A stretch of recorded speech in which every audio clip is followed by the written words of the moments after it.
ஓம் சாய்ராம். என் அன்பு செல்லமே, தொட்டதெல்லாம் தோல்வி, தாங்க முடியாத சிக்கல்கள்.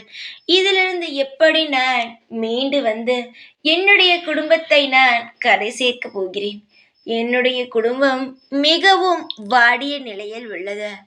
என்னுடைய குடும்பம் ஒரு காலத்தில் நிறைய பூத்து குலுங்கும் மலர் போல அவ்வளவு சந்தோஷமாக பார்க்கவே அழகாக இருந்தது.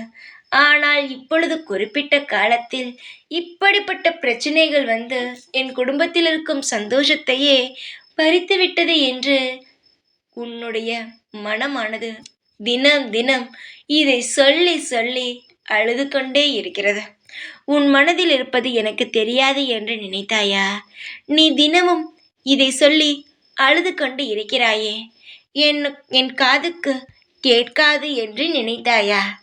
நீ சொன்னாலும் சரி, சொல்லாவிட்டாலும் சரி, வாயை திறந்து என்னிடம் கையேந்தி கேட்டாலும் இல்லை, கேட்காமல் போனாலும் சரி, எனக்கு அனைத்தும் தெரியும்.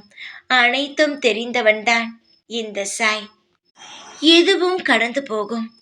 அனைத்து நாளும் ஒரு விதமான பாடங்களை சொல்லிக் கொடுக்கிறது.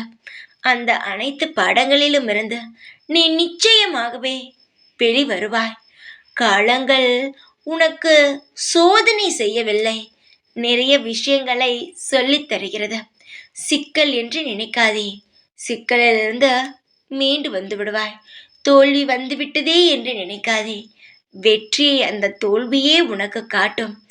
எத்தனை பேர் எத்தனை விதமான சங்கடங்களிலிருந்து நான் மீட்டு எடுத்திருக்கிறேன் தெரியுமா? என்னுடைய சச்சரிதத்தை நீ படித்திருக்கிறாயா? படிக்கவில்லை என்றால் முதலில் என்னுடைய சச்சரிதத்தை படி.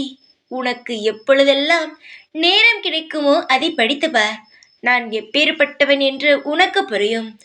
இப்பொழுது சில காலமாக உனக்கு எதுவும் நல்லதே நடக்கவில்லை என்றவுடன் இந்த சாயையே நீ வெறுக்க நினைத்தாய். ஆனால் ஏதோ ஒரு காரணம் உன்னை வெறுக்க முடியாமல் வைத்திருந்தது. அதற்கு காரணம் நான் தான். என்னுடைய பிள்ளை நீ. நான் எப்படி உன்னை வெறுக்க வைப்பேன்?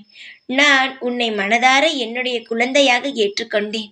தங்கமே, நான் உன்னை ஒரு பொழுதும் ஒரு நாளும் வெறுக்க விடமாட்டேன். எல்லா காலமும் உனக்கு சிறப்பாக அமைய நான் அனைத்து வேலைகளையும் செய்து உனக்கான நல்லதை மட்டுமே பார்த்து பார்த்து செய்து கொண்டே இருப்பேன்.